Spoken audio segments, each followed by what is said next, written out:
This is House of Machismo.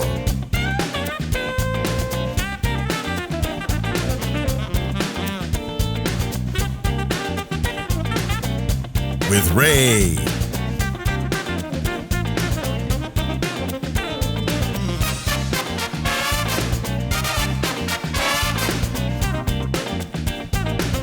Pretty boy Dan.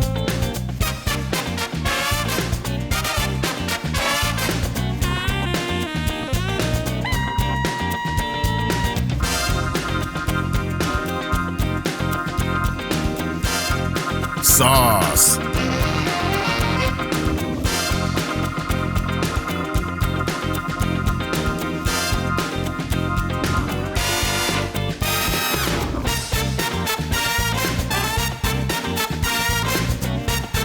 Just Albert.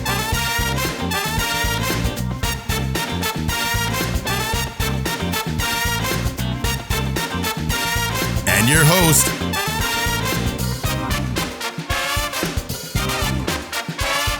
Marty.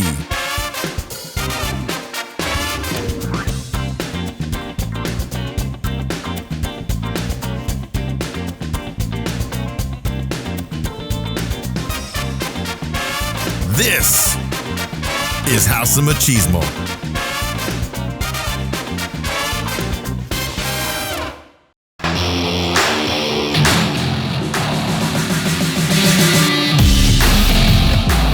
Hey guys, welcome to another episode of the House of Machismo podcast. We're a little bit later on the show. We are going to do phone roulette. We're just going to pass it around this way. Oh, thank God. Okay. Well, actually, just with you guys. My phone stays here. Okay. Everybody, how's everybody doing? Doing great, man. Doing all right. All right. All right. Well, I got, what's your name? I am so sorry. I wanted to call you Sauce. No, but I have Pretty Boy Dan. It's me. Okay, all right. I have Sauce. Yo. And then I have Albert. I'm here. And then we have special guest Luis Sariles. Yeah. Good to be here. Hold on, let me get your volume up a little bit. That's my fault right there. Okay, had I been doing my job earlier, your volume would have been up and all that. Let's try and lock in. Yeah. Yeah, there we go. So which one of you brought the belt? My God. I think the featherweight champion Oh, okay. over here brought this. Oh, okay, man. That goes with everything, doesn't it? Yeah. Okay. Like, do you take Any it? occasion. Do you take it with you everywhere you go? Like do you even if you go to the supermarket? For the last week, yeah. Okay. It's over now. I gotta put it up. I gotta get a nice little Display case? Yeah, for it. Yeah. Okay. All right. Well, as you know, he actually earned that belt. He didn't just buy it off of Amazon. I mean, I thought it was just a nice fashion accessory. Yeah, exactly. Yeah. But he earned that belt, and we're going to get into that a little bit later in the show. But, I kind of wanted you to join us and see how we do our thing. Just kind of go with the flow and all that. So basically, we bullshit for a few minutes, and then we get into some segments, and then we take a break, go pee, come back, finish the show. So that's pretty much the order of things, right? Yeah, that sounds about right. Okay. Yeah. All right. In that order. Okay. Unlike, I think one time you just got up to go pee because you couldn't hold it anymore. Poor guy. Oh, no, I almost puked because I was... Oh, that's what it was. Yeah. I thought it was pee. Well, it started with a P. I'm not quite sure. All right. So anyways, how's everybody How's their week been going? Okay, Albert, we'll get into yours later. Apparently, there's story time with Albert. No, my week's been doing all right, just getting a lot of work done at the office. Also, working on a few side projects that maybe will come out eventually. Well, I heard you went golfing yesterday. I did go golfing. Okay. Nice. I went golfing down at the Southern Oaks Golf Club. Pretty nice. I thought I had been there before. Apparently, I hadn't, but it was a nice course. There we go. Didn't lose a lot of balls. I only lost 3. Okay. So my game is improving a little bit. Are you a good golfer? Do you consider yourself a good golfer? No, I consider myself golf is part of my profession kind of thing. So get all right at it. Weekend warrior. Weekend warrior. There we go. Yeah. That's a good one. Yeah. Okay. What about you, Sauce? What have you been doing? Oh, man, we had Cub Scouts. Oh, good. Awesome. I forgot you're a dad, dude. I Cub forgot. Scouts, and we did the Pine Car Derby. Oh, did you win? We got first place in one heat, Kick ass. but it was like it topped out at like 150 on the little wooden cars. Like, Yeah. man, I didn't know it was like a big event, dude. It is. Like there was like an official track. Yep. Laser laser whatever Dang. for the finish line. Those are all the Karens making sure everything has to be Yeah. just right. Crazy, dude. A lot of grown men in Boy Scout uniforms. Yeah. But it was cool, man. It was fun. Like the kids, like they had a blast, dude. Okay. But yeah, he won. My kid won second place in overall design. So we like spray painted the car. Yeah. And like he got like a motorcycle helmet and put it on like the hood on it. It looked like Mad Max. It had, Yeah. Oh, it had that's cool. smokestacks on it and all that. Heck yeah. Yeah. So we got like second place overall. How much of that was your effort, like making it? He did all the painting and everything like that. All I did was like sand it down, chip in, and then do all the things with the super glue. That's Yeah. all I did. Put in the wheels. That's all I did. So, but yeah, he did all the painting, stickers. He did everything on it. Well, Yes, Luis, can you top that? What was your Can week? you top my weekend? It's been good. Just still getting congratulated from all the people I hadn't seen yet at my gym and everything, celebrating, and just right back in it. How do you handle all that?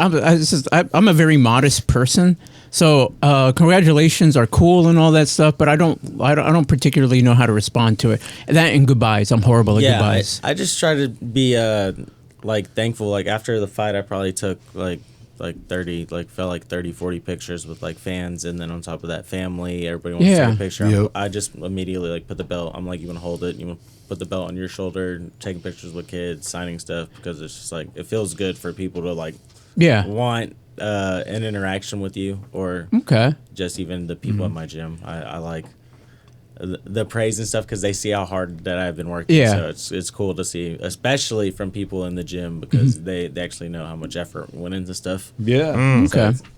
What about you, Albert? What have you been up to? Just briefly. I've just been living life to the fullest. All I could say is I'm doing better than some, not as good as most. Hey, Okay. You know what? It's good. That's There's- enough. He has a big story coming up. That's why it's all I see, yeah, I see. very mysterious and everything. So we really don't have a whole lot of time to waste on all this. So what we're gonna do what's been on our mind. Hold on. And so basically, Luis, how this works is that you just kind of talk about what's been on your mind. It doesn't matter what it is. It could be something that you've been through, or maybe something that you just noticed or whatever. But we're just going to do the three of you, because I got something that I also got to, and then so it's both of them are kind of lengthy and all that. So just kind of take a cue from what they do or what they say. Not Dan. His stuff is usually kind of boring, and I edit it down to like 30 seconds. But anyway. All right, and I don't ever finish with Dan either. No one does. Anyway, so Dan, let's start with you, and we can only go up. All right.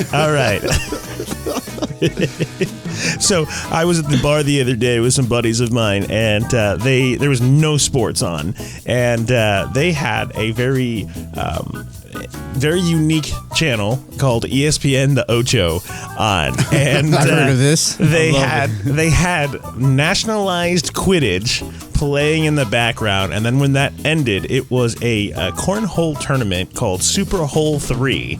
And I said to myself, "Wow, that is a name for a cornhole." You were trying to get your sack in the hole, and there was a guy who didn't miss at all. He was perfect. I was like, "Wow, that's impressive."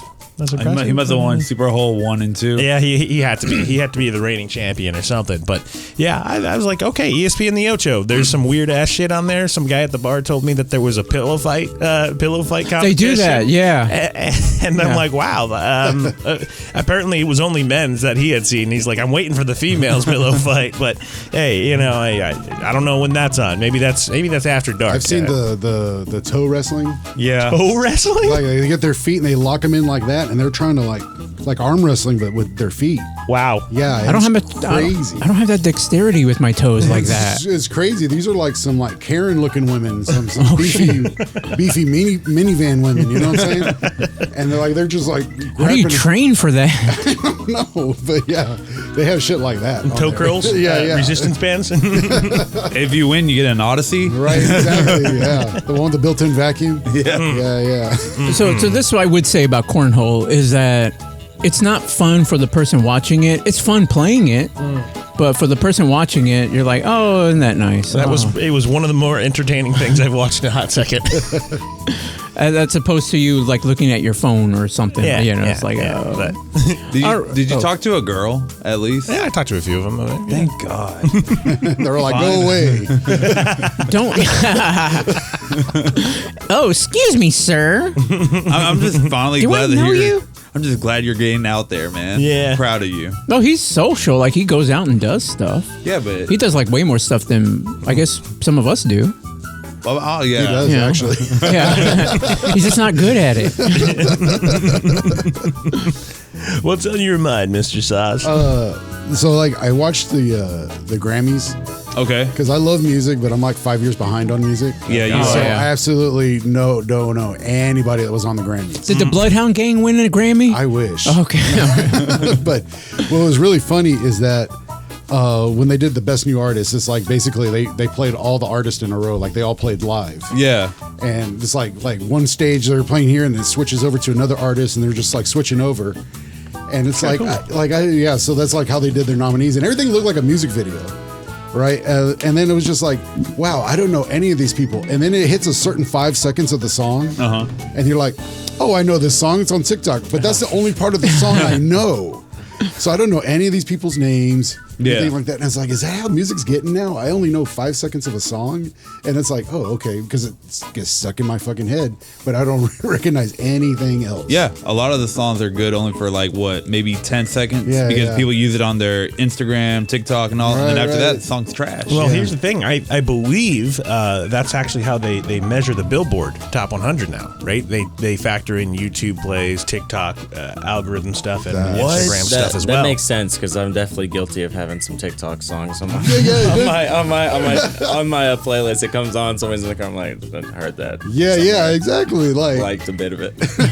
you get to the chorus and you're like, all right, cool, not change. Yeah. So, Sauce, I'm going to talk directly to you. So if you guys don't mind, but do you remember back when we were kids that those those commercials for like CDs and cassettes would come on? Oh, They'd yeah. only play like 5 seconds of those Yes. 80s songs or whatever. For a while, those are the only parts of the songs that I know or that I knew. And so when it played on the radio, I'm like, I know that song. Because they're like romantic moments. Yeah. Because I'm your lady. Yeah. Heartwarming songs. It's like, Yeah. how am I supposed to? I remember. And I swear Yes. by the moon. Timeless memories. Yeah. And then it's just like two people walking on a beach. Yes, dude. And then, sail away. This could be yours. For $29.99. All in one album. No, remember they give you another disc. Yeah. Two. Buy in the next 5 minutes, you'll get a second disc featuring. And you can do like 2 payments of something and all that. Yeah. Right. Now that's what I call music. Yeah, shit like that. Oh my god, dude! It was interesting though. There was like in that new artist group. There was one group. It was like a girl group. Yeah. All dressed the same, like, but it was like they had an Indian girl. I think they had a Latin girl. They had an Asian girl. They had a black girl on there. Right. So the Fanta. Right. But they were all trying to be Korean.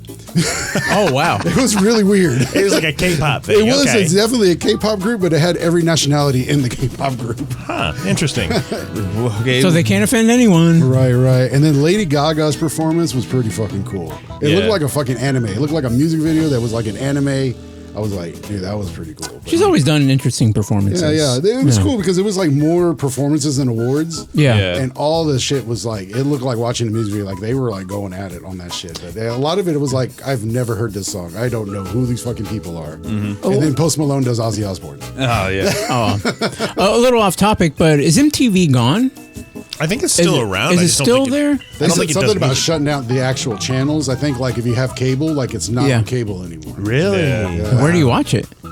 Apps. Oh, it doesn't really Paramount- matter. I never Paramount haven't Plus. watched. Yeah, I stopped watching it when it was just 90% like ridiculousness. Yeah. Like that's it. Yeah. Like, the only show they showed. Rob Deerdeck is on at all Rob times. Dyrdek pretty much was just That the was only it. show on. I'm all like Carson Daly. He's not on there anymore. Pit My Ride. Yeah, and, Yeah. I know Paramount Plus has like all the old MTV shows on there, but that's Yeah. about it. Like, Yeah. other than that, I think it's, man, I remember back in the day, we used to just watch MTV and we have our VCR ready. Yeah, I like the remember music that. video, and you Yeah. hit record and record your favorite music video and shit. God damn. Yeah. God damn. Well, I was a film major, so I was more interested like in the behind the scenes, like when they're making the music videos and all that. So you're more into Maury when they were running after the lady behind the scenes. Oh, You're yeah, like, I really- look at that camera set right there. I really wanted to see what their production looked like behind. But then that's when I later on learned that it was all staged because there's just a random couch right there where they're running to, and it's perfectly lit. And I'm like, no, that's not real. Anyway. I knew somebody that was on Judge Judy. Oh, yeah. Hey. Yeah. I've had 2 people I know have been on Jerry Springer. Yeah. You can't beat those. And then you see them in a regular day, you're like, you lying sack of shit. That's awesome. All right, Louis. So you kind of got an idea how this goes. So tell us, what's been on your mind? Well, you had like 2 minutes to think of something. No, like, kidding. I don't want to go too deep. Epstein files. Oh, yeah. Hey, hold on. Hey, you know what? Funniest shit about the Epstein files, bro. Like the memes now, it's just like having to pay taxes to pedophiles.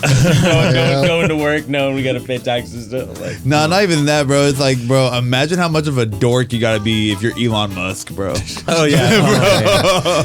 Come on, man. Well, what I don't get is that they're redacting the names of the pedophiles. Yeah. Not necessarily always of all the victims, but they're covering up the alleged pedophiles. Let's just say that. The alleged pedophiles, man. And I'm like, this is crazy. Well, I mean, Bill Gates' name was in there, and Microsoft's stock Oh, sure. crashed, They let but- they let a certain surely. they let a certain names like, oh yeah, we'll just release that name. I mean, what are we gonna do about it? yeah, exactly. There's not much we can do. Nothing Like, we yeah, can really we do, know but- Bill Gates is into some shit. And I think, Yeah. and I think the other thing is, like, even if everything's exposed and everything is true and everything like that, still nothing's gonna happen to them. Yeah, that's true. They're rich enough, like, that's fine. We'll go to my mansion. we don't have to get too deep into it, but do y'all think that they actually like harvest adrenochrome and things like that? Well, I mean, if- the adrenaline blood and they Quick- use it Oh. for I I would say so. Yeah, I would say yeah. so. I I'm don't gonna be know. honest. I would say so. And then the one thing that was just the most shocking to me is the idea of like having somebody from your half your blood or whatever, like farming like women and like farming geez. Yes. to farm an organ that they can later harvest. yeah. That'll take to their body. I was like, I totally believe. I believe it, man, because if you Makes think you- about it, like you watch those like European, like those like hostile movies where you wake up, boom, you're missing like a kidney and such. Yeah. That's you going to Europe, Albert. But like, but like you get it. Like I could see that. I mean, we already have Tom Brady. What he cloned his dog.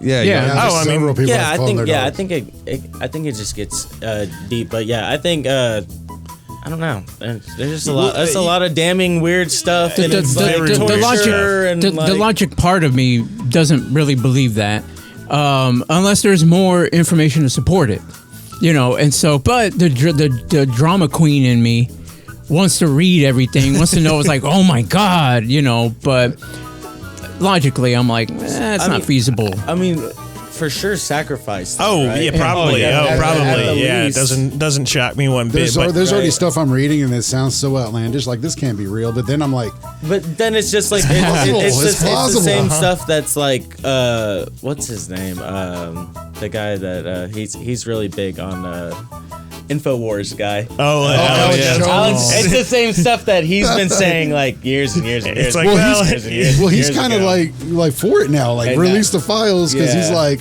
And this then- shit's real. He's like, well, we're all going to end up in like 5 years having to apologize to Alex Jones for a while. and it's just weird because one night you just like one video on Instagram, you just go down a rabbit. Yeah. I'm like That's what happened. it is 3 a.m. I need to Get up in an hour. I got a title match in 3 instantly hours. change my whole feed into like whatever I like. I Yes. could like one food video and just instantly Yeah. throw a loophole. All the videos are Weedies con huevo. All right, so that's gonna do it this time for what's been on our mind because, quite frankly, like I said, we got. We got a lot to get into. Well, it's just I think that this is just a more elaborate version of what's on my mind and what's on Albert's mind. Okay. But mine's a first world problem, Okay. in a sense, And so, so let's go ahead and kind of get into this. House of Machismo. Wait, what? That's our new topic transition that I had made. Oh, that's awesome. Yeah, I like so it. whenever we're going to transition from topics. Oh God, It's very jazzy. Thank God it's not a full song. thank God. Yeah, we already have too many of those. Yeah. All right. So, so as you can tell, that in my living room there is not a 100-inch television in there. Oh, that's right. I forgot about that. There's no 100-inch TV. Luis, I had purchased a 100-inch television, and I saw one at Sam's that was a really reasonable price. But then I thought, how the fuck am I going to get this to my house? Because it's huge. It's 7 feet by 4 feet. And so when I got home, I started contemplating. And then I realized I can just order it off of Amazon. You know, I'm sure I can find something very similar. So then I did. And I was told it would be delivered on a certain day. So I made sure that I was going to be home that day. So I am, one morning, I'm at work, super early. And I get a message that my TV's out for delivery. And I know, Sam. Anyway, it's so sad. Anyway. So anyway. Yeah. Aww. So anyway. So what happened? So then my TV's out for delivery, so I had to go home. And then work from home all day. And I'm here with my door open and in my living room working, and then nothing until 4 o'clock when I receive a message saying that your TV, they attempted to deliver your TV, but they ran into an issue. And I'm all like, no, they didn't. I was here all day. So I get a call later on that night from the delivery company saying that, well, we can have it delivered tomorrow. And so then I get pissed. And I'm all like, why can it not be delivered tonight? You know, why can it not be delivered now? And so the lovely lady with the really thick accent, who I can barely understand, I'm so sorry. Anyway, all she could do is just apologize for it. And to me, when you have an issue and just keep apologizing, like that, it makes me even more angry. Anyway, this is me. This is, how I am. Anyway, so then I contact Amazon. We go through a chat. They say, can you have it delivered Saturday? So then they're like, yeah, we can have it delivered Saturday. So Saturday comes, and I don't see any update with the delivery. So then I call Amazon just to make sure. They're like, yeah, it's supposed to be scheduled on Tuesday. I was like, what the fuck? And it's like, no, it's supposed to be delivered today. They're like, oh, well, first of all, calling Amazon is problematic. It's a Seattle number, but everybody is not in the country. But, which normally I don't have an issue about that, but they're giving me these American names. I'm John. Okay. Hello, this is Steve. Hello. You're calling Amazon? Yes, exactly. I'm like, are you sure this is Amazon? Oh my God. And so you hear somebody in the background. Have you gotten your car insurance revamped yet? I always like the crying babies in the background. The first time they couldn't really resolve it, so they sent me to a different special department that resolved these kind of issues. So they sent me there, it rang, and then it hung up. And I'm all like, I've been at this for 30 minutes. So then I call back, and some guy, again, hello, this is Steve, how may I help you? Anyways, that was horrible. Yeah. Anyway, don't ever do that, guys. Don't do that, guys. Anyway, so I talked to him, and I immediately apologized first. I said, I am so sorry, Steve. I'm going to go ahead and apologize because I'm going to be a dick. This has been an issue.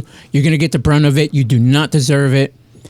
But you're here. But you're the only one answering. And so he tries to be calm about it, but by the end of the phone call, he's already giving me attitude about it because he's saying, I escalated it to the delivery company, and they'll be responding to you within 24 hours.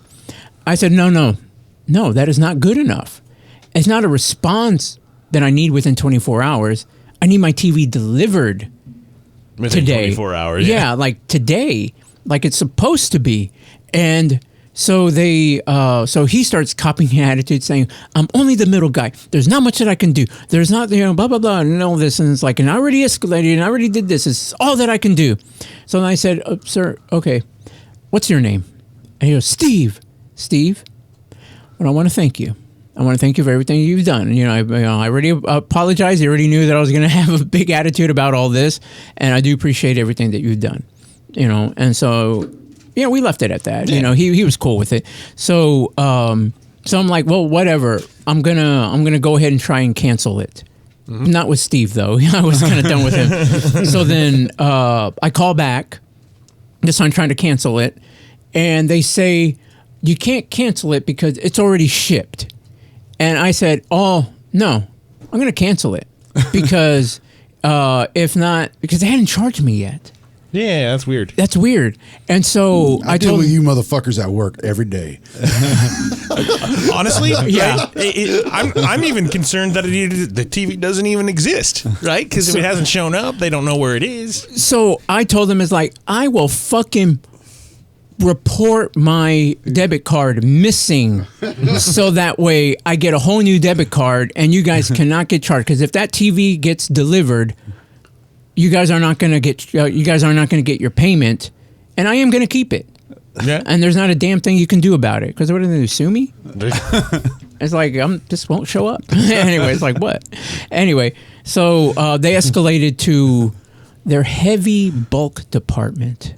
Okay. That's an actual department in Amazon. Their heavy bulk department. All right. I mean, we're getting down to the depths here.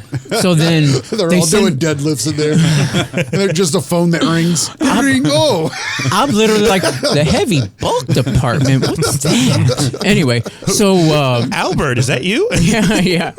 Fuck you. It's like, how many jobs do you have, bro? Anyway, so then they send me there. And then the lovely Korean lady, I can only think, I don't know. She was nice about it. But what I hate, again, is when they keep on telling me, oh, I understand. I'm so sorry. I feel you. I hate the empathy that they give. That's false. It's not real. Don't do that. It's okay. I'm just here to do business. There's no need to apologize. There's no need for anything like that. And so they just don't want to get yelled at, Marty. I never start off yelling with them. I never start off that way because if we have an amicable conversation, then it's going to stay that way. But basically, I'm like, I'm not going to pay for this TV, and it's going to get canceled. Mm-hmm. And so, and Albert, we've been in situations like that where he's like, no, Marty, it was your fault. No, I'm sorry, but you're going to have to, when we go to a restaurant and the order was put in wrong, I'm like, watch me. And I come back with the corrected order at no cost to me and all that. It's like, see, I told you. Anyway, just got to know how to talk. So she's basically telling me that I can't cancel it. And I tell her the same thing. It's like, you're going to cancel it, And then she's like, well, I'm not sure if I can do that. And I said, I understand. I am so sorry. And I feel you, but you're going to cancel it. Mm. And then I explained the whole debit card situation and stuff like that. So what are you going to do? So they went ahead and put in a cancellation and said, you will not be charged. You will not this and blah, blah, blah and all that. So I was like, okay, great. Thank you. Can you send me an email confirming this? I was like, yes, you'll receive it within a few hours. You'll receive the email. I was like, okay. And I told her, just so that you know, this phone conversation is being recorded for quality assurance and for my personal purposes, which it was. But I just didn't feel appropriate to play it on here. Yeah. But anyway, oh, yeah. But anyways, so not 30 minutes later, I get a message saying my TV was out for delivery. And so I'm like, what the fuck is going on? Did you get the TV? No, I didn't. Oh. No. And so, because I had shit that I had to do. So I wasn't going to wait all day for this stupid thing. So I was like, fuck it. If they leave it out there, I don't give a shit. Yeah. It's like I already canceled it. And I have the lady on, audio saying that, hey, it was canceled. Mm-hmm. Her name was Ashley. As American as apple pie. Anyways, so there was no TV. There hasn't been any kind of update. Just buy it from Sam's Online. You should be able to get it. I literally just saw that yesterday, Dan. Shut up. Anyway, no, like it came up as an ad because it saw me looking at the TV. I don't even know how it knew. It saw me looking at the TV at Sam's, I guess, because the exact same TV popped up. And so I'm all like, oh, they do shipping. Yeah. Oh, well, fuck that. I'll just do that. Okay, so you got the order in. No, not yet. I'm going to today. Okay, gotcha. Anyway, but yeah. But yeah, that's kind of frustrating. I don't know. That was my whole morning. I don't know why they would say it was out for delivery 3 times at this point and then never even tried. I mean, you got a ring too, don't you? So you could have seen them if they ever tried. I'm literally in my living room with the door open, and then the 2 alarms over here, that are So that never happened. I've had Amazon randomly drop stuff up at my house that didn't belong to me. Yeah. And they would literally say, big items. I'm not talking about, little items. I'm talking like vacuum cleaners and mattresses. Jesus. And stuff. And they tell me to keep it. What? And you kept it? Yeah. Okay. Yeah, I mean, there's not... Oh, no, the mattress, the dude actually showed up to my house. And that was so shady. I'm helping him fold this mattress and putting it into his car and all that. And I'm like, okay. Oh, because he didn't even park in front of my house. Dude, where's your car? He's like, oh, it's around the corner. Okay, well, go get it. And he didn't even know how to lower the seats. The seats in the car. And I had to help him. And I had to put the blinkers on for him. Because I'm all like, dude, we're on this busy ass street and all that stuff. That sounds kind of shady too, right? Anyway, yeah. Anyway. Hey, Dan, your story was way better. Don't let Marty give you shit anymore. It probably could have been sped up a little bit and be conjoined a little bit. I'm just saying, you can fight those Marty accusations. Okay. It's not worth it. It's really not that worth it. All right, you know what? We'll just go ahead and move on then. We'll move on.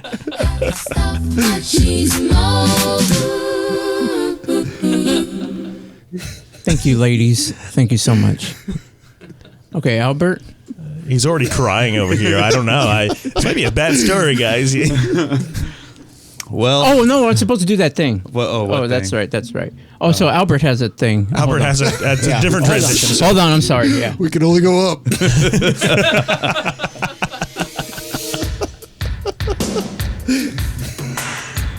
I mean, I have to do this because I put a lot of effort into it. On tonight's episode of the House of Machismo podcast, Albert receives a mysterious phone call in the middle of the night, which eventually leads him to the search of a stranger, one who he has never met, which is technically a stranger. Anyways, which is why they're called a stranger. This person, witnesses say, disappeared. So maybe tonight, you can help solve a mystery. It was Ashley from Amazon. Fuck Ashley. So what happened, Albert? Well, let's just start from the beginning. All right. I'm asleep. Me and my lady are asleep. My phone is on Do Not Disturb after 9 o'clock. Next thing you know, my phone is blowing up. My girl's phone is blowing up. And I'm just thinking to myself, I don't know what's going on right now, whatever. Leave it alone. Now it's ringing. It's my mom calling.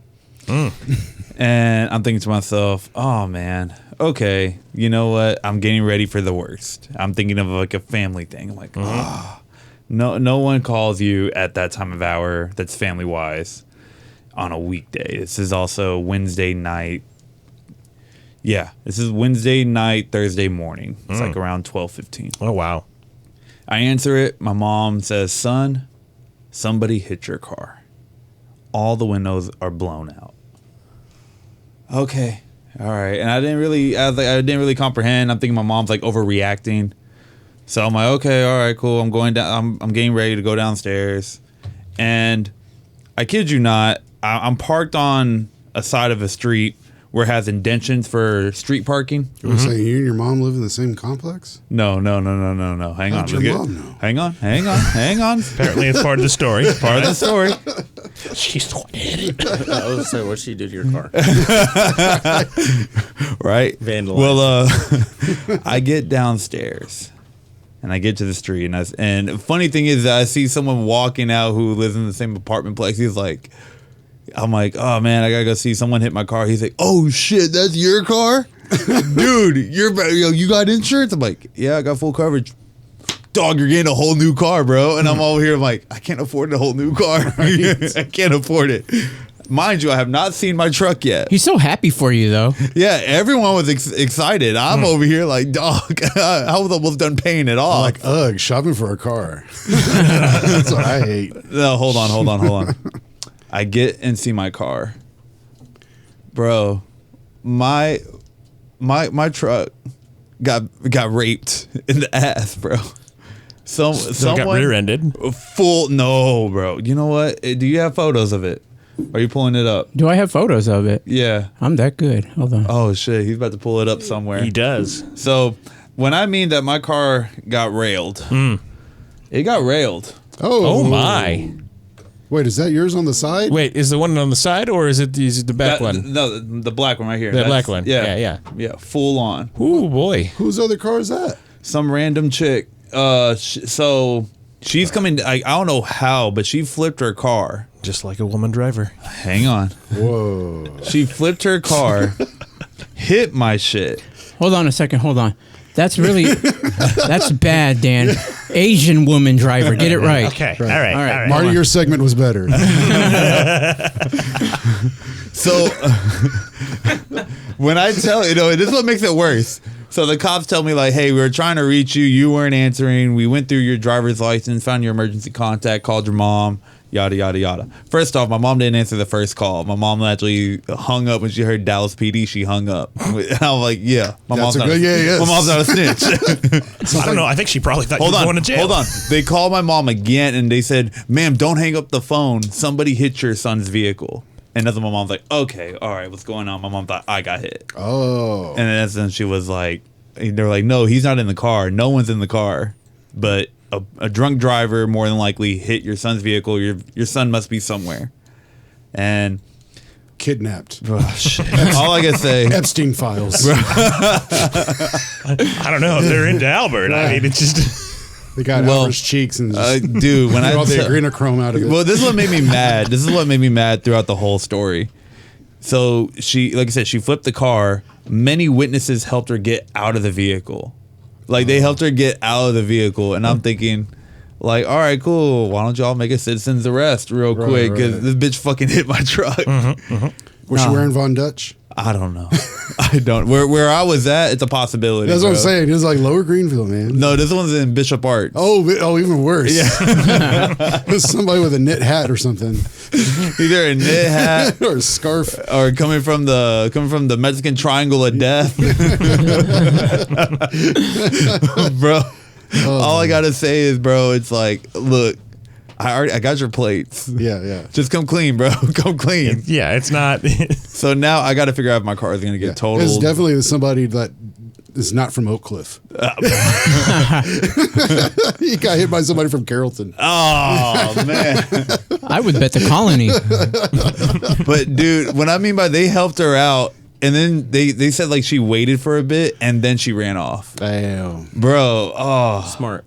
You don't want to run off immediately like, damn, this is crazy. Nobody knows who I am. Slowly start backing away.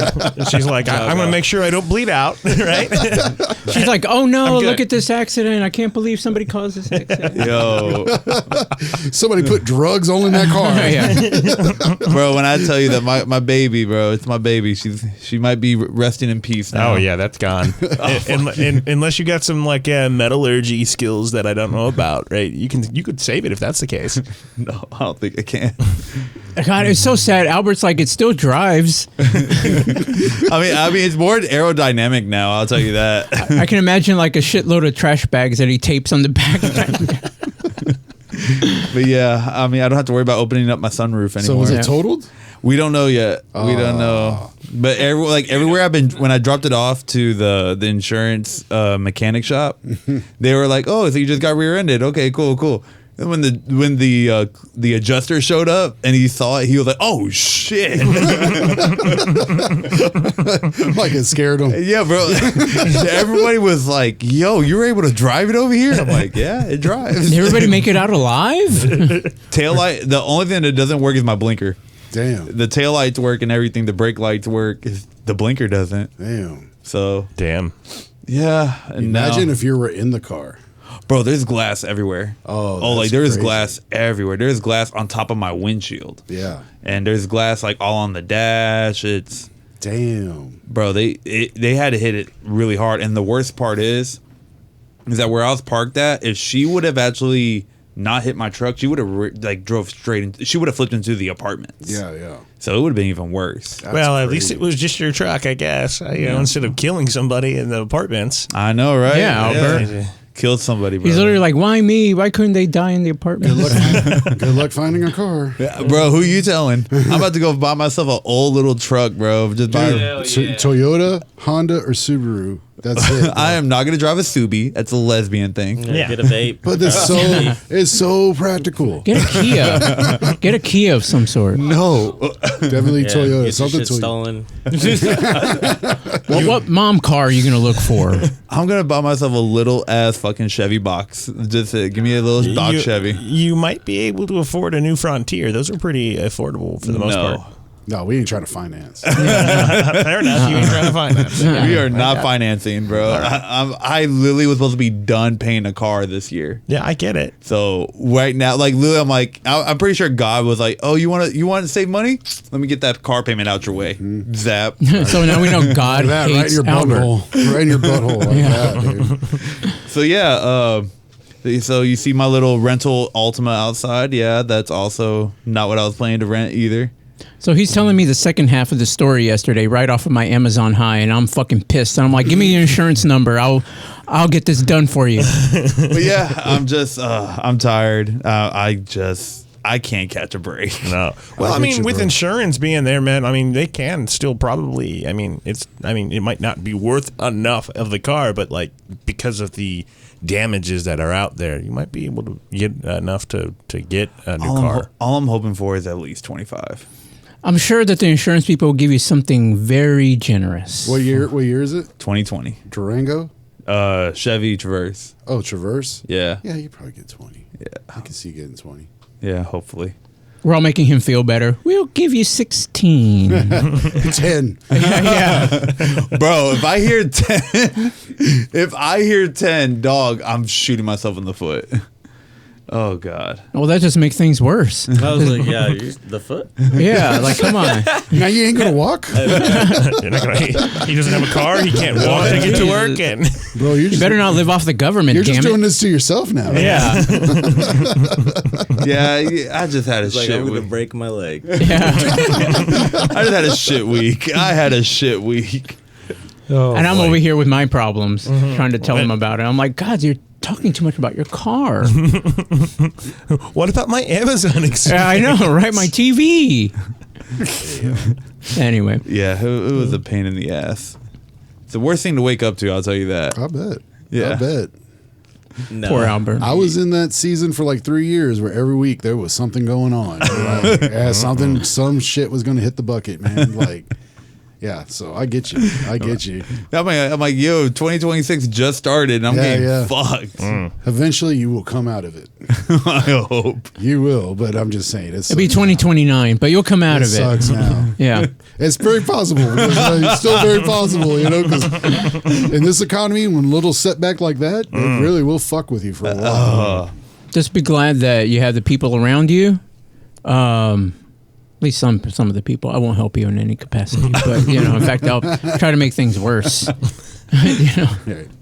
Anyway, but you can come pick up that motorcycle. Yeah. Anytime you want. Yeah, I need to You got a motorcycle. yeah. I gotta get that fixed now too. Yeah, you get that, and then you can have an actual ride still. Yeah.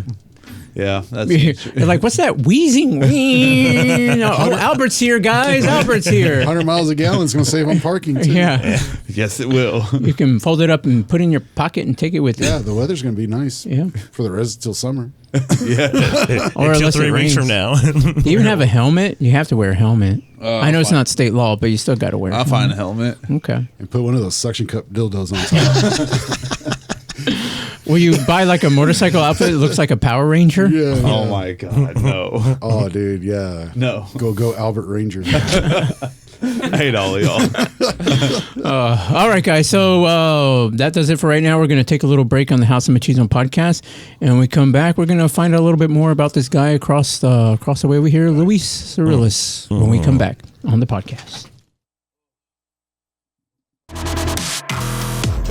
Hey guys, check out this video on the House of Machismo podcast. It's House of Machismo.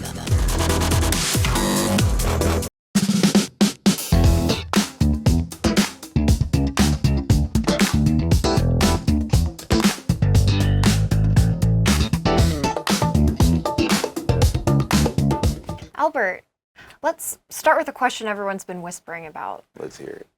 Something going on between you and Marty? I mean, define something. We, have intense eye contact, during the mic, adjustments. We have our Wednesday runs, wine, lemon drops, calamari. Just a regular guys' night on a Wednesday. Right. Yeah. Yeah, sure. That sounds like regular guys' night. Guys are not allowed to have a intimate conversation sitting across from each other. Of course. With wine and candlelit. Of course. Okay, good. Just making sure. You have been spotted leaving the studio late, Mm-hmm. alone, walking dramatically slow. Would that by chance be because you're hoping to catch up with Marty? I mean, all I know is that I like to be seen. Now, if Marty catches a glimpse of me when I'm walking, dramatic, it's not say slow, it's say, trying to make it great, trying to make a great entrance and exit. Do you find it odd that he's giving you a foot rub right now? Not at all, not at all. You have to Okay. just enjoy the things that your friends give you. Some people give their friends drinks, some give them money. Marty gives me foot rubs, and it feels great. Feels amazing. Okay, that is amazing for you. Mm-hmm. Let's pivot and talk about your fitness journey. Oh, yes, yes. Should I say fitness mystery? You have supposedly been working out for months, but it does look like you're in the before photo still. So, perfection takes time. And I am sculpting one of the most perfect natural bodies ever. But let's just not talk about my diet, okay? The diet is always on the works. Okay. But the gains are always there. Sure. My final question for you is that if there were something romantic going on between you and Marty, what would you want to say to him? What I want to say to him? I mean, I'll just let him know that we could have dinner at 7. Him and I, more than just wine, calamari, and lemon drops. He'll just have to know that I am there for him. And more than likely, he's never there for me. But oh well, love is the one-way road, I guess. I mean, nothing romantically, just saying. Sure. Yeah. Well, Albert, this has been a deeply strange interview. No, not at all. Never strange. It's just you noticing that I go to the gym perfectly. And noticing that me and Marty are just friends. Just friends. Okay. Maybe not in this life, but in the next one might be different. Well, thank you, Albert. Anytime.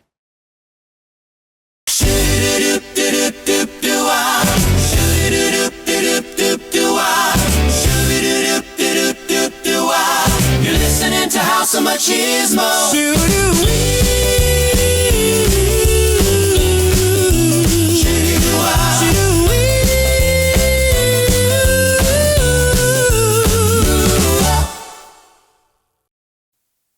He likes your shirt super tight. That's why he shops at the Baby Gap. You're listening to Ray on House of Machismo.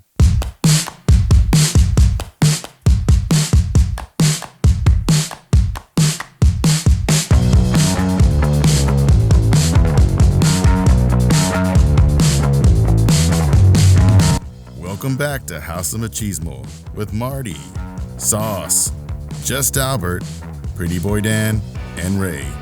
This is House of Machismo.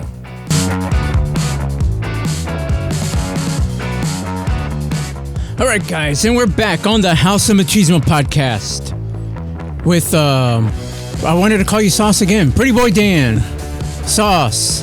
Yo. And Just Albert. And special guest, Luis. How you liking my dog over there? They're so personable. Yeah, they're so nice. Yeah, they were like barking at you like, They don't do too much. Yeah. So it's nice. Well, I gave him calming treats before everybody shows. So he's drugged them, you know. Yeah, they look. Yeah, He gave him LSD. Now that you mention it, yeah, they're Kind of a little mellow. yeah They're a little they're mellow. trying not to freak out. Right. Yeah. The dog's like that. Humans talking. Dog's like, hold on, nobody's about to freak out. Come on, Max, down, Max. And Sauce took him out back and had a little safety meeting with him. Yeah. No, they get excited. Like, they know when people are showing up on Sundays. It's kind of weird. So that's why I have the security monitor turned off, because they would just stare at it and then get excited when someone parks in the driveway. You know, I was like, okay, that's weird. Stop looking at TV. Anyway. It's melting their brains. Apparently so. Anyway. All right, guys. So we're back in the House of Machismo podcast. We got a special guest host, star, whatever you want to call him, Luis Sariles. Woo! Yeah. Yeah. Yeah. What? You expect that kind of response, like loud cheers and all that. I was waiting for y'all to stand up. But, I know, right? Fair enough. Like, all right, stand up. Sorry, I was getting hit by a dog's tail, so So distracted. I noticed that you brought a big ass belt with you. Yes. Why don't you tell us a little bit about that before we get started? As we get started. This is the amateur title that they give the amateurs at a peak fighting championship. So when you win your division, men's, women's, they give you this silver one, and then when you win as a professional for them, they have gold one as well. Oh, wow. So you didn't take it; you earned it. Yes. All right, good. I would have taken it. What weight class? Featherweight. So it's nice. 145. Okay. And you recently fought, right? It was last Friday. Okay. Yeah, it was last Friday. Took home the championship then. That's awesome. Yeah, and you won that one. It was like a call, right? Maybe 2 weeks ago. Was it 2 weeks ago? Well, who knows when this comes out? Anyway, but you won that one. But I believe it was because the doctor called the fight. Mm-hmm. Is that correct? How do you feel about that? I guess it's kind of bittersweet. I was happy in the moment, but I had just kind of really found my rhythm going into that third round. Yeah. Like I was starting to actually like get him to stand still because he has a lot of movement to him. So I finally connected a real good shot. So going into the fourth, I felt like I was up 2-1. So I was gonna try harder to like get finished, get my hands going. But seeing the cut, it wasn't gonna get better in the fourth and the fifth. Like we talked about a little bit earlier. Like you see some damage like that. It's just like that ain't getting me any better. Bloodlust. You know, Yeah. Just like damn, I want to irritate that. Like poking at it. Yeah, like, exactly. Anything like head position, rub my hair on it, like you know, on the ground, like just like make that thing squirt. But yeah, so I was gonna do. It was gonna be a good show for the fourth and fifth. So you're like, we're gonna make this look like a Quentin Tarantino movie. Yeah, damn it. It was gonna be gory. It was gonna be like Kill Bill. Yeah. The snow. The So you had all this energy, but you just didn't get to release it. I guess it's because the doctor obviously called it. But yeah, I was pacing myself. So normally fights are for an amateur. They're 3-minute rounds, and there's 3 of them. This one is for a title, so it's 5 rounds, and it's my first time ever having a 5-round fight. So I just wanted to pace myself. Yeah. Because I didn't know what my gas tank was going to be, and I was on a win streak going into that, but. They were both first round finishes. Like one of them was 28 seconds, and then the other one was like 2 minutes, 19 seconds.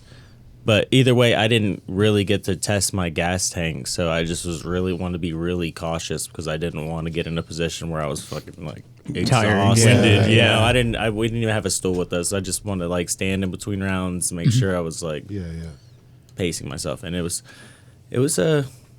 it's fire. Fun. So preparing for more rounds like that, did you have like go in like different conditioning into that? Yeah. So I train. I don't know if y'all watch UFC or if y'all know UFC ball like that, but like Sean Strickland is the guy just fucking always sparring. Like that's kind of how I train. Like I'm not ever leaving the gym with like headaches to where I feel like I'm just like I'm fucking my head up or anything like that. Like I couldn't tell you the last time I ever got like hurt in sparring, but I do a lot of sparring, like always sparring. So in this camp, it didn't matter if I was doing strength and conditioning, anything.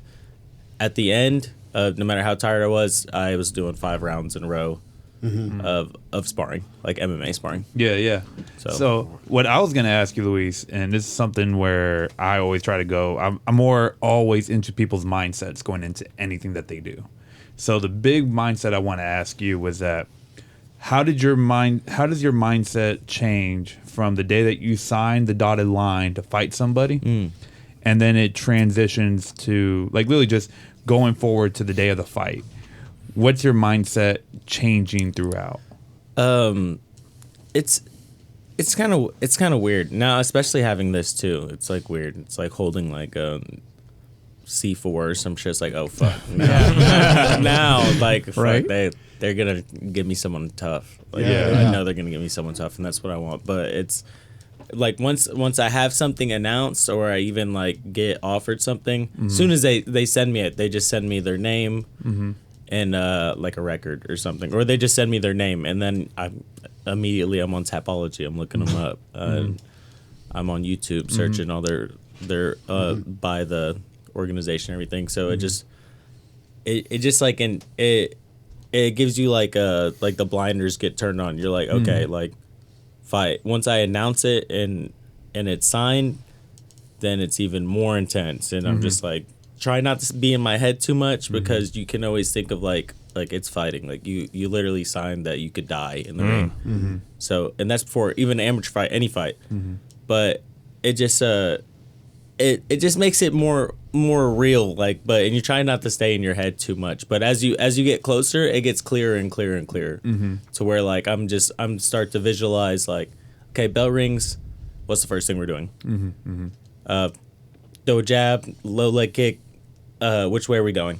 Well, depends how he's standing, and it's just like start to visualize that first combination, like, and it's funny because I asked ChatGPT like just like, you know, just to see if I'm in the right spot. Like, all right, 2 weeks out, what should I be doing for my MMA fight? Blah blah blah. They're like, well, 2 weeks, you're not building strength. Like it just gave you such It's crazy. AI is fucking insane. It's insane. Wild. It was so and it said all that stuff I was just talking about right now. It's like you need to just you're not gonna get any stronger. You're not gonna get any faster.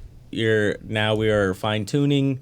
Have confidence that your body's going to do what it needs to do, and that you're just visualizing the bell ringing, visualize your first combination, like what are you going to do as soon as the bell rings? I was like, damn, ChatGPT. I know, it's like your secret coach. Yeah, I was like, dude, that just gave me like clarity. That shit made it clear for me. Well, I think it helped organize the obvious, in a way, put into like some sort of organizational way. Yeah, exactly. Way, it's very... with anything, ChatGPT is the bomb. On that note, as far as prepping for the fight, right? You said that you were envisioning the fight going on. Do you take your opponent's previous matches into account when you're thinking about that opening? Yeah, absolutely. Like for this fight, we knew he was a southpaw, so I asked my training partners if they're able to stand southpaw, and then we also just have a game plan of what he likes to do, where he has problems, and it's just like people don't think about the amount of analysis that goes into it, but especially when you get into like a higher level of like UFC and stuff like that, just think of like the level that goes into like all the analysis behind like NFL teams. Like they're watching film, they got fucking like handouts. It's just so much film study, and there's. Not all the coaches are on that wave, but it is like that deep. Like there's like so as much as you can, it's gonna make it easier. Like like I'm watching it before it happens. Like oh fuck, I know what he's about to do. Like he's about to spin. Like I knew it. Like watching this guy's film, I knew he like spinning attacks. He's like his favorite fighter's Sugar Sean O'Malley. God, he was dressed like him. He caught me with that cross too. That he dropped me in the second round with the cross. He just stepped back and hit me with a straight left, which is exactly what he wanted to do in that fight, and that's what we game planned for was that. And but you had a great recovery from that, though. I did watch it. Yeah. It was a little. They call it like a flash knockdown. So it's not like you were even like a regular knockdown is more like dramatic. But a flash is just like it looked like I got tased. Like I heard the clacker, 10 seconds left. I'm like, okay, I'm gonna sit down on something. But the canvas was kind of slick. I pressed forward and I threw that right hand and I kind of slipped, and he just faded back. Fucking straight left, boom, right down the pipe, and it hit me right on the side of the jaw, like right. Yeah. So it was just like a perfect, and it looked like, imagine like somebody running on cops, and then the taser hits, and they're just like, oh wow. It was exactly like that, but I wasn't out. I was able to brace like for impact. My head didn't hit the ground, and I was immediately wrestling, and I knew there was just like 3 seconds left. Wow. Yeah. So let's rewind this back a little bit. So this is a good one. See, now y'all got the this one, that fight. On. Yeah, now y'all got that shit on. Well, we can once this one starts, we can talk there. It's a 28-second fight. It's a really good one. Yeah, I would just say the biggest thing when you see right here, you could just tell by the mindset that you have. That's what I mean by that mindset. It's like now you're going in, that your blinders are on. It's tunnel vision time. What's going on in your head? The nerves are crazy, but now it's like the nervousness is kind of over because you just have to trust in like what you do and bow to the cage, be respectful. Because I really love martial arts. Like I have the biggest respect for martial arts, and that's what I love, that it's an art and I get to perform. But yeah, going into that, even in the back cage, like I got my friend, we're like fight simulating like the stuff I want to do. He's got little gloves on where I'm like a real active defense, like trying to get my like my systems on like firing fast. So when I go in there, I feel like I'm almost like in sparring, like it's like my third round already. I found my flow.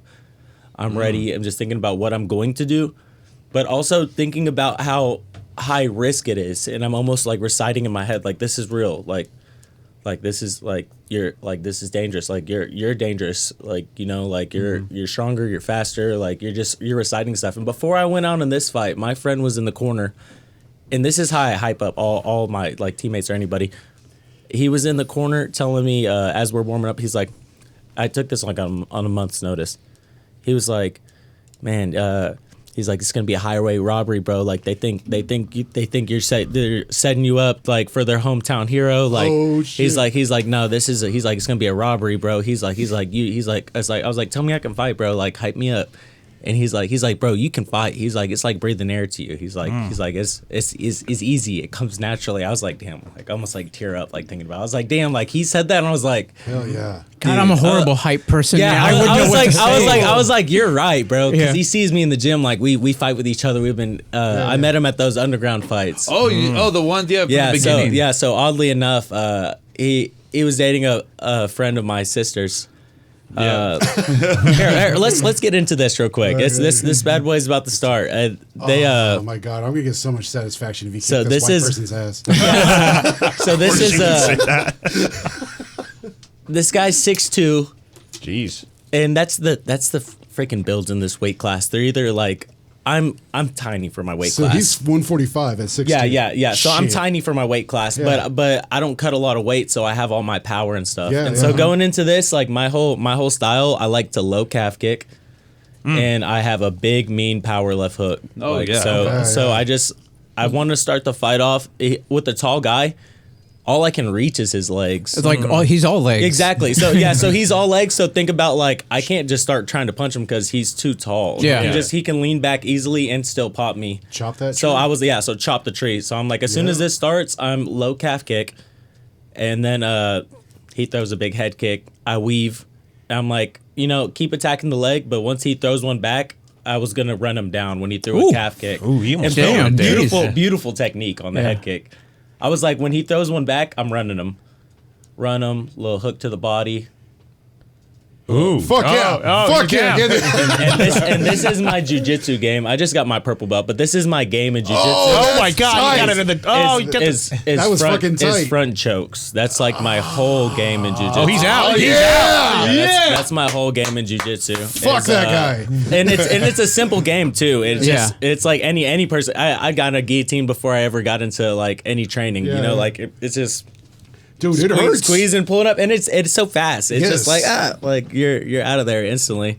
But yeah, that was pretty sick. It was in Louisiana, Dang, man. And it was take out the hometown fucking hero. awesome. Yeah, you that was murder. That wasn't even highway robbery. Yeah, and it's such a weird sensation because I get that choke, and it's one that like they look at it. He goes limp right there. Yeah, He's just so limp. It's oh my god. You tap to so quick because it like hurts almost. Your opponent's literally like, I feel dizzy. Yeah, like he was about to tap me on my butt right there, and he passed out. You had it so deep too. It was like he's not getting out of that. Yeah, he's still out of it. Yeah, he is. Yeah, Still trying to catch his breath. Yeah, go home. Go home to your. Yeah, that's a tough loss for him. He's recovered well. He's like 3-2 now. He was 1-0. So how did it feel to take away the white privilege from him?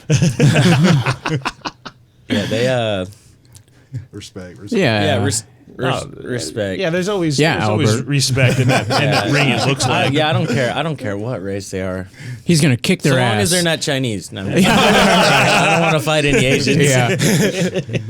Now, how old were you when you started? I started super late. So when I met him, I was like 25. I'm 30 now, so it's pretty late. Yeah. I got maybe defend this 1 or 2 times, and I'm gonna go pro. But I'll tell the story of it. I met him at a Christmas Eve party. He was dating one of my sister's friends. We met. We're just talking, like a fucking dick measuring contest. Yeah. He's like, oh yeah, I fucking. He's like, I fought on the ground, I was like, oh really? I was like, yeah. And he's like, yeah, they're coming to town. I was like, oh, I think I saw that on YouTube. And he's like, yeah, they're coming to town and blah blah blah. I was like, do they have MMA? And he's like, yeah, they do MMA. I was like, I was like, I'm gonna do it. And then fucking Christmas Eve to January 2nd, I started. I didn't start. I just was like throwing weights around in the gym. Yeah. Like just yelling us really loud in the mirror. I'm like, us. I'm like, and then I'm going to fucking kick him in the head. And like, like ideally everything's going to go like that. And then I showed up to that shit. And this is like peak of COVID. Yeah. This is peak COVID. This is like, real shutdown. And this is in a warehouse, and there had to be like, I'm not joking, there's like 200 plus people in this fucking warehouse. Golly. God, where do they find parking? Anyway, go on. Exactly. They were charging like 20 for parking. Shit. Like they were making money. And I had friends even, I was like, oh, like pull up, it's in the back. He's like, bro, I got to pull off. Like they're charging for parking. Yeah. I'm like, oh, man. I'm like, motherfucker, like I'm about to fight. Like, yeah. My brother-in-law came though, Kendra, and he was there, and I had one buddy with me that ended up riding there with me, and that's it. We were just warming up, and they tried to set me up for a guy that was fucking way more experienced than me, and I'm like, hey, we're fighting. We're not gonna try and kill each other, though, right? And he was like, he was like, I'm gonna do whatever it takes to win. I was like, crap. I was like, okay. And I just went outside, start practicing knees, like, just like fucking the weakest montage ever, just like a little training for a week of training, and then we end up fighting, and I did all right. I actually was tagging him on the feet. As soon as it started, I was just like, and then he boomed me in the fucking face with the right cross, and I was like, fuck, and I just reached out, grabbed him, and we started going, and I ended up catching him with the guillotine in the second round. And choked him out, and then I met somebody there that I still train with to this day, and he was like, man, that like you look good. He's like, you mind warming me up? I was like, yeah, fuck it, let's warm up. I'm holding the pads for him. And cornered him. He wins, and then I tried to do a fucking boxing one. I looked like absolute dog shit. But the other guy didn't know how to box either. So it was like, we couldn't have punched our way out of fucking wet paper bag. Like, it was genuinely so bad. Like, I'm talking haymakers, spinning in circles, back fists. Like, and then I did those fights, and then I didn't take it anywhere. I just was like, all right, well, that was like cool. I was like, started to act like I know how to fight, blah, blah, blah. And I got in one street fight and deep him like a 3v6. And I remember that. I knocked somebody cold the fuck out. And I remember that. I'm like, yeah, I'm him. Blah blah blah blah blah. Like huge guy too. And I didn't train for a while, and then that buddy hit me up when I just moved back from Oklahoma, and my buddy hit me up. He's like, are you still training? I was like, actually, no. He's like, you should come to my gym. And then I went to North Texas MMA in Flower Mound, and I loved it so much. I instantly just like from then on I was almost training like every day. Like from that point on I was like Would you get like injected into that? Yeah, I was like, yeah, like this is like I'm not like my calling at that time, but now I know like I'm just gonna go as far with fighting as I can and then become a coach. Yeah. Oh man. But yeah, so he turned me on to it, and then in this fight right here, literally 1 month of training in their gym, and I had a fight, and then I win this one by knockout. I think in this round right here, and that's my buddy Nick. He's a little younger than me, but he's a fucking black belt in jiu-jitsu. He's got great boxing,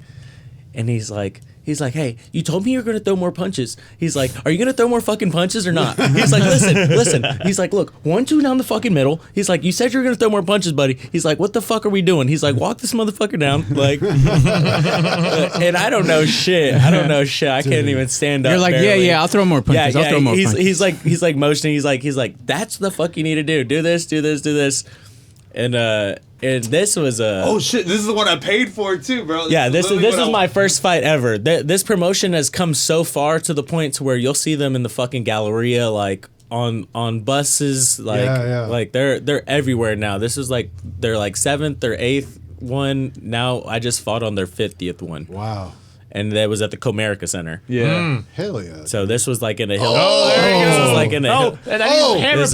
like in a Hilton Conference Center. But they still put on a great show. Like this promotion is always taking care of their fighters. Like I really can't speak highly enough of them because they like even then, like as an amateur fighter, you don't get shit. Right. Like I get some cool pictures, cool promotion, probably give you some shorts. Yeah. Get to keep the gloves, hopefully. Otherwise, I'm gonna steal them. We're gonna need those back. No, yeah, exactly. I'm like, oh yeah, these. I lost them. But yeah, they.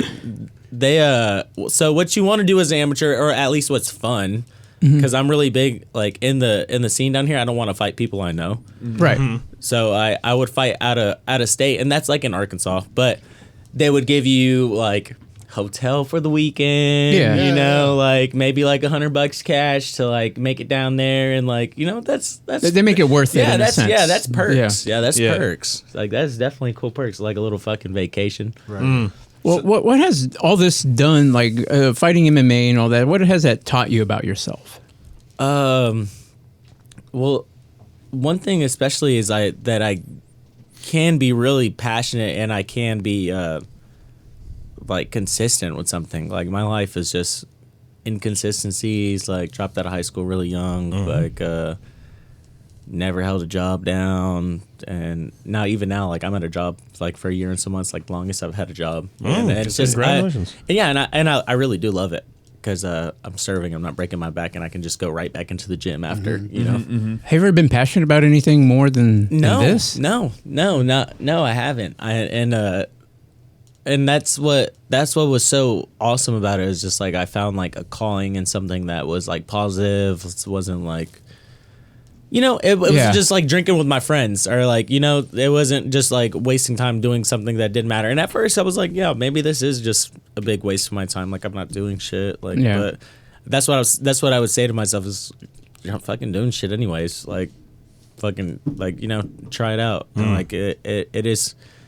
It's cool to like guys strive for that competitive, whether it's on the fucking video game, whether it's on, you know, like it's nice, like golf, like it's nice to go and do a sport, and it just, I don't know, like it really is just like my ultimate passion. Like I love it so much, and it's like taught me about like camaraderie, like coaching, helping the next generation. Like I'm huge on coaching, and like especially like younger people, like if they really want to learn, man, like I'll teach you like everything that I wish I knew, because it's a fucking badass sport. Like for real, kickboxing, jiu-jitsu, like Muay Thai, wrestling, all these are just sports that are it's more than just like self-defense. It's fucking, it's arts too. Yeah, I would agree with that. There's a huge art to it, you know, and that's what I really like, is that I do all this behind closed doors, like, you know, like an artist, like I'm painting, but like nobody gets to see until I have my exhibit, and like they don't see the work. Now everybody can see, and it's like, damn, like I didn't quite get to perform like I wanted to, but I still won, and the thing is, like, I'm on a 3-fight win streak now, and I've taken 0 damage in those 3 fights against guys that are working just as hard as me, and they want it just as bad as me. They'd like to put me in a fucking t-shirt after, you know, like they want to do me bad, and I want to do them bad. Yeah, and I'm unscathed, and so it's everything's going really, really, really good right now as far as fighting, and it's just I'm looking for that next big thing. And this fight right here was something that I had told everybody that I'd been looking for in my last fights, is that I want to be like tested, because I don't want to go professional without having like to like really, really like, all right, well, here it is. Like, are we going out on our shield, or are we gonna fucking like fold up? Like, like, you know, like get hurt, or not that I want to get hurt. Yeah, but this guy had twice as many fights as me. He was like 6-5 or 6-4, something like that, and I'm only 3-2 or something like that, 4-2 now, I think. But so I was looking forward to it. I was like, damn, like I want to exchange and stuff like that. But at the same time, my distance management has come so fucking far. I'm just like, I think when you watch my fights now versus watching like another amateur, what you see is a higher understanding of distance management, because a lot of motherfuckers go out there and they're punching, knockdown. Other guy's knocked down. Oh shit! Like, it's, you know, it's a fucking brawl. Yeah. And mine's just like, you know, feint.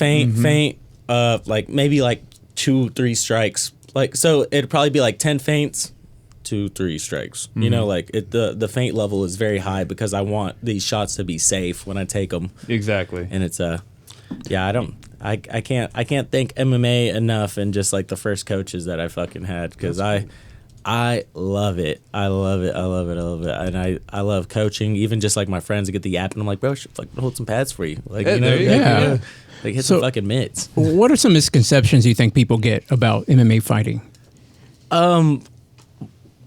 One that's just a big stigma right now is just like the whole CTE, like, oh fuck, like, we're gonna be retarded. Like, like CTE and yeah. It's just like, it all depends on your gym, because my gym, or the 2 gyms I train at, we're not just in there giving each other headaches, even though we might be going hard. It's if I know it wasn't a good sparring if I left with a headache. I just not had a headache, or I've had one before, and you know that's how you went too hard. You're like, damn. But that, and that it's just like, oh, so you must be like a violent person then, like, you know, like, right. Fuck, like this. People have the conception like you're overly just aggressive. Like I'm a huge, like, I don't want to fight in the street, but like if I had to, I could, but I absolutely don't. Nor do I like to be like a bully or anything. I feel like martial arts is like, the biggest thing is it is like a code of honor of like to defend the weak and like help the helpless, like, because like. You're still going to be a vigilante. No, exactly. I'm looking for that. I'm going to get you a mask. I'm looking for that. Batman. Get you a Batman mask and go. Yeah. I know you can punch hard. Look at your knuckles. Oh yeah, your knuckles are like, they're a little beefy. Yeah, I'm like, those are some haymakers right there. Yeah, that's what my first coach said. After I won that little knockout one, the one that you had bought, and my coach was like, he's this white dude named Matt Larry. He's country, short guy, one of the best jiu-jitsu practitioners in the world. Yeah. And he is like, man, you got pop. He's like, you got pop, bro. He's like, look at those things, man. He's like, freaking beefy. Like, and then like my son right now, he's like been 2 years in jiu-jitsu. That's awesome, bro. I encourage everybody in the world to put their kids in any kind of fight sport, because whether they want to pursue it lifelong, it's always good to know how to protect yourself, and it builds confidence. I feel like I've just like been like, I'm not like cocky douche, but definitely so much more confident knowing that I have like just something that I'm really good at. Like, you know, like there's people that train the same amount of time as me that aren't fucking even quarter as good as me, because there's people, everybody takes everything differently. You know? Like I fucking dove head first, like you find the no niche. parachute. Yeah, like I'm deep into it. Like I got fucking like everything. Like I'm always studying. Like folders of notes and things like that. But like some other people might just do it like casually and just Now I would say that this. hard. What is one if a person right now would just randomly get off the couch and want to learn a martial art? What would you kind of push them to? Would you tell them to go do wrestling? Would you tell them to go do jiu-jitsu, boxing? Which one would you kind of want to steer a guy with no background whatsoever? Yeah, where would you want to steer him definitely jiu-jitsu or kickboxing, or which I think kickboxing is also like it's damn near Muay Thai. They're just like elbows and knees, like more in it. But yeah, one of those two, just because you don't want to just do well. If you go to a good jiu-jitsu gym, they got everything there. Yeah. But definitely jiu-jitsu or kickboxing, and then. If you teach them one or the other, teach them not to fuck with the other one. Like, like all right, bro. You only know jiu-jitsu, bro. Don't fuck around. You better throw an ugly ass overhand and take them down. Or if you only know kickboxing, bro, don't let that motherfucker grab you. Well, like when we got my son in jiu-jitsu, it was like I want to teach him something where you don't have to punch and kick because I know if he gets overexcited, he's gonna punch somebody. Right. I'd rather him grab somebody, throw him to the ground. Yeah. And even in jiu-jitsu, they like when they first taught him stuff like. They taught him to be like, take him down and run away for self-defense. Yeah. Take down, run away. They taught them that like the first day. Yeah. And stuff like that. But yeah, it gave him more control. So like, I don't want him punching and kicking yet. But yeah, he's really taking the jiu-jitsu like, you know. Dude, yeah, jiu-jitsu is so fun. Yeah, I just got my purple belt and it's like the biggest milestone. Almost, it means more to me than this. Yeah. But because it's just since day one, like training, like. Day in, day out, day in, day out, day in, day out, like 2 years plus. All right, damn, I saw a blue belt. Like, okay, like 2 more years go by. Oh shit, like I got a purple belt. Like, when that bug hits you though, like I've been doing professional wrestling for 27 years, and so when I first started, and it just hit me, I just like dove in, and like for the first 5 years, it was on the road, watching tape, wrestling, seminars, trying to see any wrestler I could meet. And get anything to pick their brain. Yeah, it was just constantly that. Yeah, it's so cool. And they say that's the way that you, not that I know because I'm always broke, but but they say that's the way that you make like money and just like, networking or like, you want to be a billionaire, you fucking... You find 10 billionaires and eat infants with them. Well, you networked in a way when you went to that underground place. Yeah, exactly. Yeah. So in a way, you are networking. You are networking. Yeah, always. Yeah, the coolest person I ever met through this. I trained at Next Generation, and I was only there for like 3 months. I was kicked off the team, unfortunately, but it was because I couldn't make the commitments that they needed. I already trained there Monday through like we had one day off. Saturday was our day off. But every single morning, like 2 hours every single day. And then it's in Frisco, and I stayed in Irving. So I had to go there, do that, and then I still had to maintain a job. But then I had to also train at least like 4 times, 5 times during the week at night. And that's also like another 2-hour block. So like that's a lot. It was a lot to ask of an amateur that's not my main pay. Like now maybe if I was like living at the gym, which was an option, but I couldn't do it at the time because I have pets and stuff. But they opened my eyes to like a lot, like as far as like how deep the game really is, like foot position, like toe position, like the like little mechanics, which way my toes facing. Like if I really want to like do sprint steps, like I have to actually face my toe like that way, like how to mirror stances and just all the intricacies of like open stance, closed stance, and just everything. And now, even in those few months I stayed there, it has me opened up to like so much other stuff. But anyways, the coolest guy I ever met there was Tim Elliott, and he told me I had the best boxing up there, and they had a deep stable of guys, and I made it on their team through a tryout. There's probably like 15, 16 guys. Nice. And Chris Brennan was like, I was the only prospect they were like, he was hopeful for. Like I showed up on day 2, he's like, bro, thank God you're here. Like it's like fuck. It's like you're the only person like I was really telling everybody like we want you for sure. And I even have a pair of shin guards Tim Elliott gave me, and that's just a guy that's been to the absolute highest pinnacle of MMA. And I have a coach like that too now, but Tim Elliott was like has been in the UFC, like fought fucking Mighty Mouse coming out of the Ultimate Fighter, like he's a fucking dog, and we were the same size. And oddly enough, bro fights at 125 as an old man. Like he went to Abu Dhabi for a fight 10 days out, weighing 156 pounds. That's crazy. What is to fight at 126? So talking about weight cuts, because I'm a food guy, and you see me chow down on some food real quick. Can tell. Yeah, fuck all y'all. Well, okay, what is your cut food? when you're doing your cutting and such, I mean, you don't have to cut that much from what you already said. So what is like your camp meals per take through a day? I really, really don't have to cut that much. It's a blessing but a curse too, because somebody could weight bully me. Like meet a real like guy that's like normally weighs 170. Oh, okay, so so it's kind of weird. But a lot of sweet potatoes. I eat so many sweet potatoes. Like one of my like favorite meals that I've only had it a few times. But if you get like you gotta watch certain like salts and shit like that. But if you get like some seasoned ground beef and I get the fucking sweet potato in the air fryer, like dude, like I do a baked that. potato, like Yes. the sweet with like meat on top, like sour cream, cheese, lettuce, like whatever you want. That shit is fire. Or just like basic. Like if I actually stayed on my diet, I'd have a fucking 8-pack. I don't. I eat just like I eat pretty much whatever. A lot of fucking Chipotle, more Chipotle than I'd like to admit. Chipotle is my life. But you get clean shit at Chipotle, you know. Yeah, exactly what you need. I guess. Exactly what you need. Everything but guac is what I get. And queso. That's the only thing I don't get. I get a fucking tortilla. I get a big ass bowl with the tortilla on the side. Make one big ass burrito and just. You know what? I never thought about that. Eat the rest with chips. Yeah. And man. like I eat pretty crazy.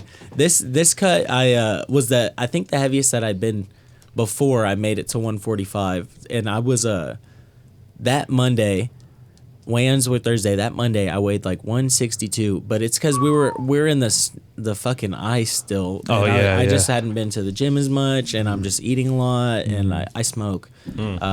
It's just pot. Don't worry, you're right next to me. Come see me after the show. I do smoke, and so that's my bad habit. Is fucking munchies got me in a chokehold. Yeah, like, for real. I try. That's why I try to pick at least like the healthier, ridiculous meals. So the munchies is the one who gets you into a guillotine every time. Oh, dude, every time. Like I have a problem, and my girl just got a fucking.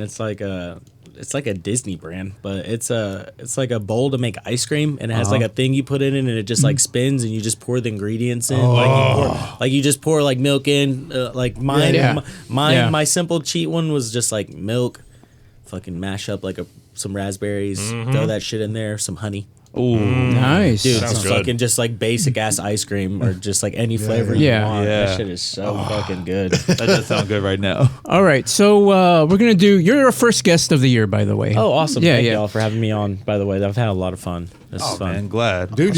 You're doing great on here, man. First time on a podcast, and first of many for sure. Yeah, thank y'all. Yeah, in case if anything ever happens to Dan for some reason. Anyway, just saying.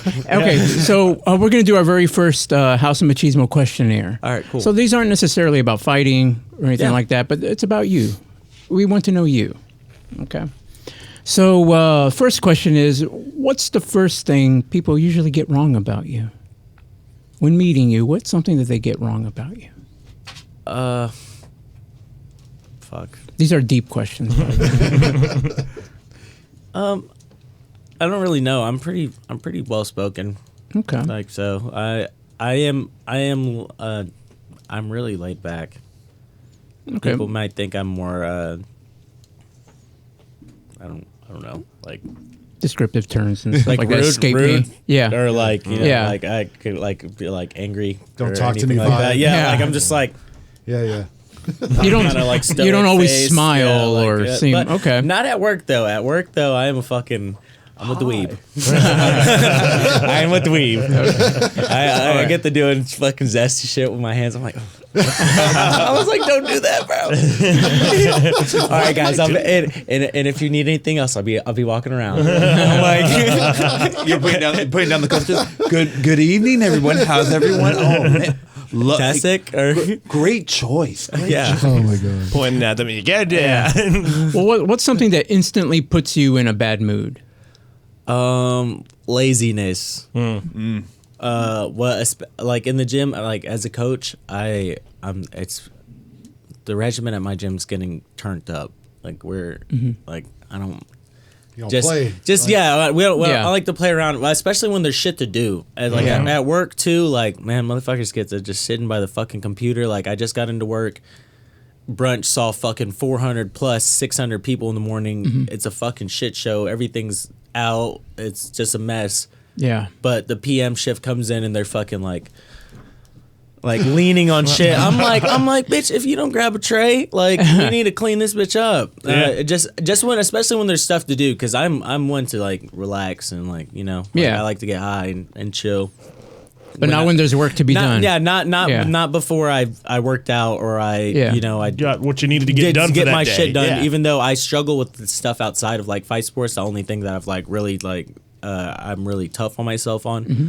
But yeah, it's laziness more than anything. Motherfuckers taking a pass at work, and I'm like, did this bitch just notice there's no fucking spoons in this meat, and then she just went and fucking got one spoon? Like, bitch, bring out some spoons. Bro, if I could relate to that. No, and my job is just they're a little too relaxed, and the thing is, I'm just very grateful to go to a place like I couldn't make the type of money I make up there unless I was like in a skilled trade or something, you know. So like I feel grateful to be able to like that's my fucking I gotta take care of that place. Yeah, of course, because they take care of me. Yeah, There it's you like go, yeah. it's like, you know, you got a job. Do they pay you to do the job? Yeah, exactly. Get it It's done, fucking and then easy. you I'm can like, lay down. yeah, exactly. Motherfucker, I just hate motherfuckers that are just chilling. Like you're just too chill. So like, so while then we're getting paid. What's something that puts you in a good mood? Hard workers. No, genuinely though, man. That shit. The fucking best feelings. Like you see people like come to the gym and they ask the questions. Like it could be fucking somebody's mom comes into the gym and you can just tell they're putting effort. Yeah, like that's badass to see, especially fucking at work too. That's just the best. Like last night, fucking slow. It's slow or it's not. It's steady. I got like 2 tables. Just got sat at the third table. I'm like, okay, I'm already doing something. I'm start grading this table, and then I got sat at another table. I was like, okay, and then like another table. I was like, oh fuck, and then I'm just like, I have got like coworkers that I can rely on to like ask them to do something. Like I know like certain people's characters after working with them for so long, and like when people like they're a hard worker, you're like, oh dude, fuck yeah, I got my boy I can fucking rely on. Got here. a team right like, there. Yeah, like team, like coaches, like whatever, just people that are fucking give effort and all the shit that they do. That's just that's good to see, especially at work. Especially at work, because I was just like.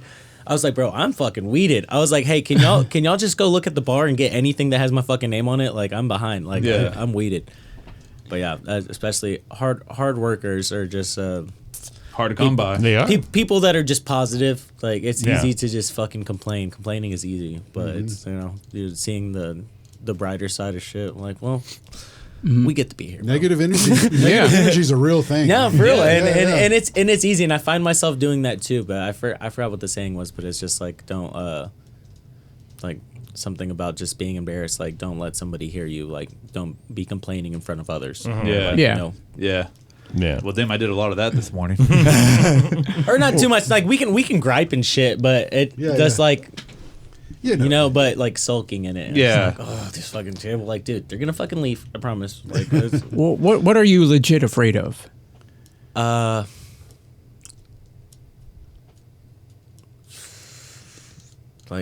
I don't know. Like, what's a fear? Just losing somebody close to me. Yeah. I guess that nothing too crazy. Okay.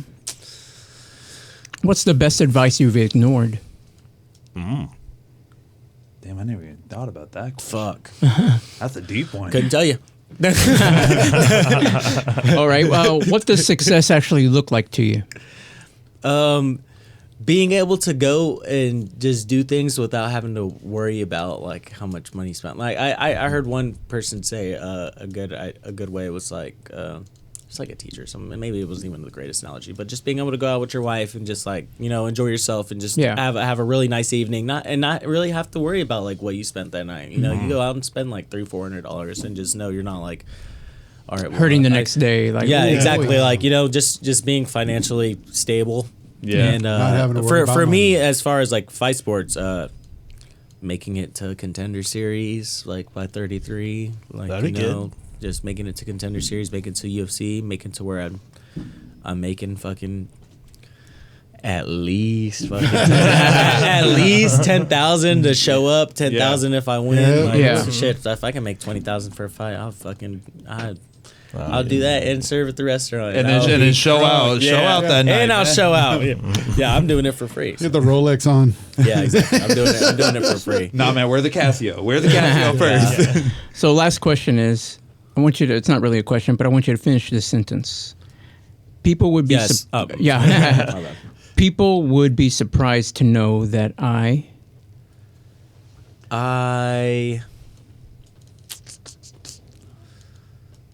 Shit, I don't know.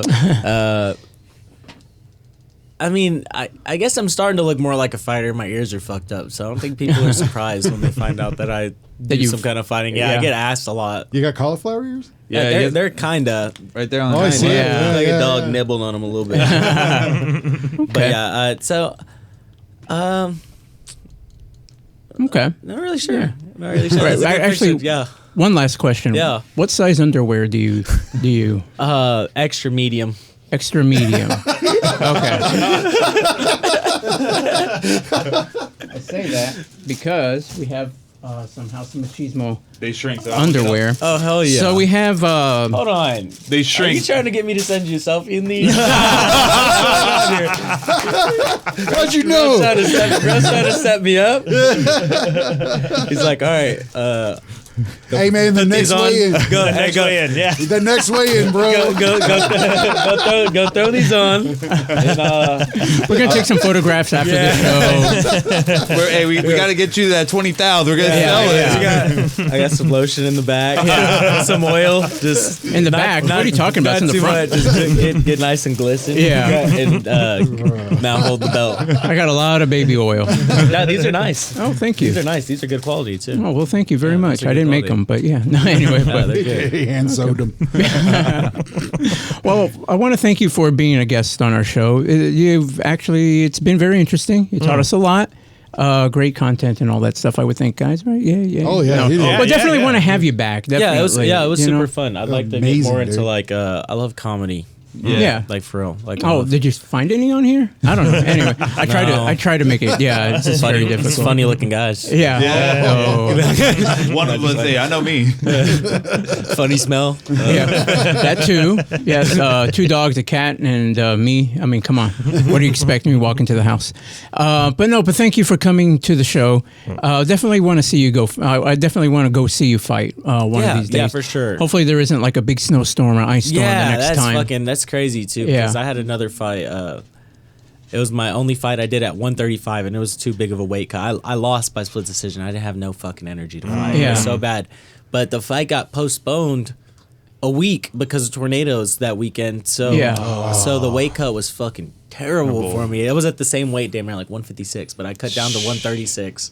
In like a couple of days, it was fucking terrible.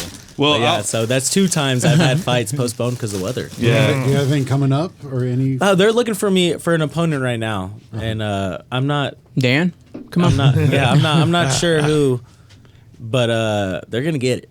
They're gonna get it. Probably Okay. like, what, Nice. a month, 2 months maybe? And that'll be my quickest turnover. All my fights are they've been really spaced out. I just like to be prepared. So where can people follow you? Where can people follow you, find you in any way of like trying to see your training and such? And then you want to give a shout out to the gym that you're working with right now? Like this is your time right here. This is all you. Oh yeah. My Instagram is Luis_is_blessed. Kind of a mouthful, but I've heard some critiques. I'm gonna make it shorter. It's gonna be like Sariles MMA or something like that. That's got a good ring to it. But that, and then I'm training currently at Zero Dojo, and that's in Oak Cliff, small gym. It's been around it's been like 15 years. Like they've been in Oak Cliff for a long off of Jefferson? time. Yeah, they've been in Oak Cliff for a long time. Right around the corner from you. Yeah, Man. they've been in Oak Cliff for a long time, and I'm really loyal to my coach there. I'm his first amateur MMA champ, so we're gonna go far. And then I also train at it's in the back of Stroud's Fitness in Hearst. It's called Tactical Striking Systems, and that's run by Justin Patterson, and he's retired kind of, but he fought like the highest levels of Bellator. He's got a win over he's got a win over Ramiz Brahimaj. Oh shit. He's got he did him bad in Bellator. Did him bad. I'm talking like literal like Embarrassing. 4 or 5 knockdowns. Like they made it to the end. I don't know how. Rami's looked like a zombie. Like bro, like a hella knockdowns. And that's my coach currently, and he's a southpaw, so he helped me a lot with my last fight. But he fucking sick ass coach, man. He's really, really, really smart.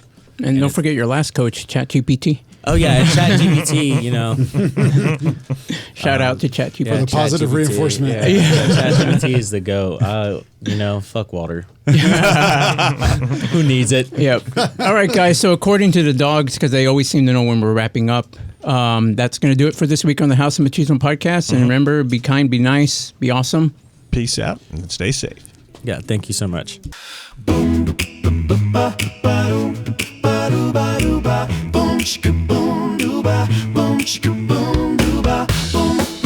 We're 5 guys in a room, no filter, no plan, and no pants too soon. Ooh yeah, welcome to the show. Marty's the captain, keeping the ship steady till Sauce says something wild. Nobody's ready. Albert's flexing, claiming he's wise. Dan's too pretty to even realize. Alonzo's mixing the show like a boss, while everyone else is just getting lost. Hold up, did somebody mute the mic again? Welcome to the house.